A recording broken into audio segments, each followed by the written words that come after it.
हरे कृष्णा। हरि हरि बोल सीरीज में आपका बहुत बहुत स्वागत है।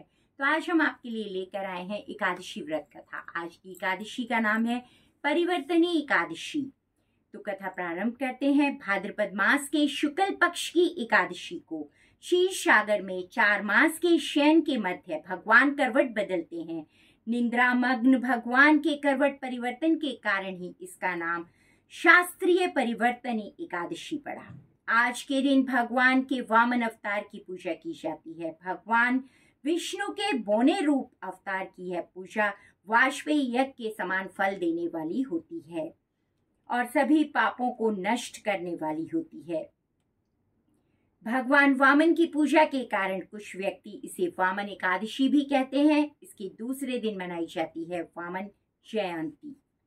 धर्मराज युधिष्ठिर ने कहा, हे माधव, भाद्रपद मास के शुक्ल पक्ष की एकादशी का नाम विधि विधान तथा महात्म्य विस्तार पूर्वक जानने की मेरी अभिलाषा है। कृपया इसके बारे में कुछ बतलाइए।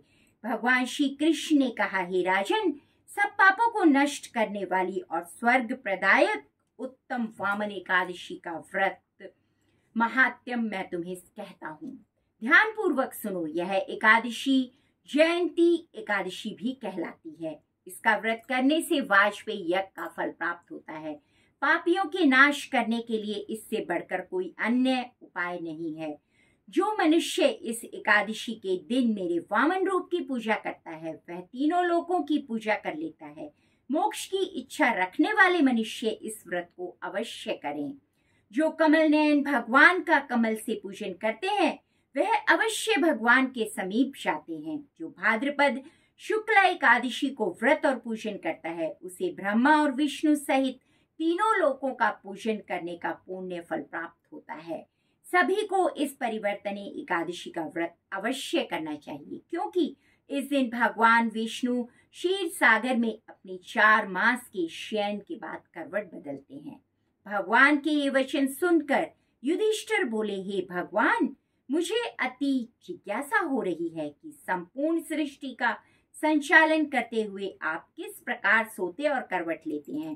कृपया राजा बलि को आपने वचन में कैसे बांधा और वामन रूप रखकर क्या क्या लीलाएं की।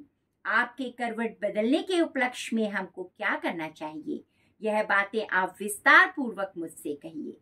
भगवान श्री कृष्ण ने कहा, हे राजन, आप सब पापों को नष्ट करने वाली इस एकादशी व्रत कथा को ध्यान पूर्वक सुनिए। त्रेता युग में बलि नाम का एक दैत्य मेरा परम भक्त, अत्यंत दानी, सत्यवादी और ब्राह्मणों का सेवक था। यज्ञों के प्रभाव से उसने इंद्र आदि सब देवताओं को जीत लिया। अब तो उसने देवलोक पर अपना अधिपति जमाकर सभी देवताओं को स्वर्ग से भगा दिया और संपूर्ण लोगों का स्वामी बन गया। तब देव ऋषियों सहित इंद्र आदि सब देवता भगवान के पास जाकर उसका पूजन और स्तुति करने लगे। उन्होंने राजा बलि के अत्याचारों से मुक्ति दिलाने की भगवान से प्रार्थना की। भगवान ने वामन रूप धारण कर अवतार लिया और राजा बलि से 3 पग भूमि मांगी और फिर अपने तेजस्वी बल से बलि को पाताल लोक में भेज दिया। यह वार्ता सुनकर युधिष्ठिर ने पूछा, हे जनार्दन, आपने वामन रूप धारण करके उस महाबली दैत्य को किस प्रकार जीता। श्री कृष्ण भगवान बोले, मैंने वामन रूप धारण कर बलि के 3 पग भूमि की याचना करते हुए कहा कि मुझको 3 पग भूमि दे दो, इससे तुम्हें 3 लोक के दान का पुण्य प्राप्त होगा। राजा बलि ने इसको तुच्छ याचना समझकर मुझसे कहा कि 3 पग तो कुछ भी नहीं होती। मैंने उससे 3 पग भूमि देने का संकल्प लेकर अपने त्रिविक्रम रूप से को बढ़ाकर भूलोक में पद, भूलोक में पेट और जनलोक में हृदय, यमलोक में कंठ की स्थापना कर सत्य लोक में मुख और उसके ऊपर मस्तिष्क स्थापित किया। सूर्य, चंद्रमा आदि सब ग्रहों, योग, नक्षत्र, इंद्र आदि देवताओं और शेष आदि सब नागगणों ने विविध प्रकार के वेद सूक्तों से प्रार्थना की। 2 पग नापने के बाद मैंने राजा बलि का हाथ पकड़कर कहा, राजन, एक पद से पृथ्वी और दूसरे पद से स्वर्गलोक पूर्ण हो गए।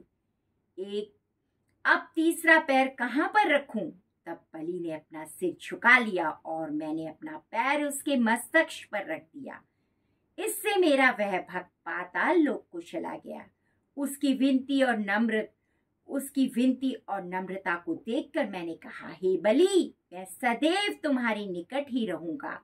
विरोचन के पुत्र बलि के कहने पर वहां भाद्रपद शुक्ला परिवर्तनी एकादशी के दिन बलि के आश्रम पर मेरी मूर्ति बनाई गई और दूसरी क्षीरसागर शेषनाग की पीठ पर हुई। कथा सुनाने के पश्चात भगवान श्री कृष्ण ने कहा, हे युधिष्ठिर, इस व्रत को भगवान का शयन करते हुए करवट लेते हैं। इस व्रत में भगवान शयन करते हुए करवट लेते हैं, इसलिए इस एकादशी को पार्श्व एकादशी भी कहते हैं। इसलिए त्रिलोकीनाथ के विष्णु भगवान का आज विशेष पूजन भी किया जाता है। उनके निमित्त तांबा, चांदी, चावल और दही का दान उचित है। रात्रि को जागरण अवश्य करना चाहिए। जो इस व्रत को करता है वे सब पापों से मुक्त होकर स्वर्गलोक को जाते हैं। उनका चंद्रमा के समान निर्मल यश संसार में फैलता है। जो पापों को नष्ट करने वाले इस व्रत को पढ़ते या सुनते हैं उनको भी 1000 अश्वमेध यज्ञ का फल मिलता है। हरि बोल। धन्यवाद। कथा यहीं पर समाप्त हुई। तो भक्तों, ये व्रत आप सभी को करना है। एकादशी का व्रत हम सब के लिए बहुत अच्छा होता है, हमें भक्ति में आगे बढ़ने में मदद करता है एकादशी का व्रत। इस व्रत का अर्थ खाली भोजन को त्यागना नहीं है, अन्न को त्यागना नहीं है। इस व्रत का अर्थ है कि हमें भगवान के जितना हो सके समीप रहना है, उनके नाम का जाप करना है और उनकी पूजा करनी है। उनके नाम के जाप का, मंत्रों का कीर्तन करना है। जितना हो सके उनका कीर्तन करें, उनका नाम जाप करें। वही हमारे लिए सबसे बड़ा व्रत है। और किसी अपनी कोई बुरी आदत को छोड़ें इस दिन। ना अन्न तो हमें खाना ही नहीं है, लेकिन हमें ये भी निर्णय लेना है कि आज के दिन हम फ़ोन को कम से कम छुएंगे या फिर आज हम बिल्कुल सत्य बोलेंगे। तो हरि बोल, हरे कृष्णा। आप सभी का दिन मंगलमय हो। इसी के साथ कथा यहीं पर समाप्त होती है। धन्यवाद।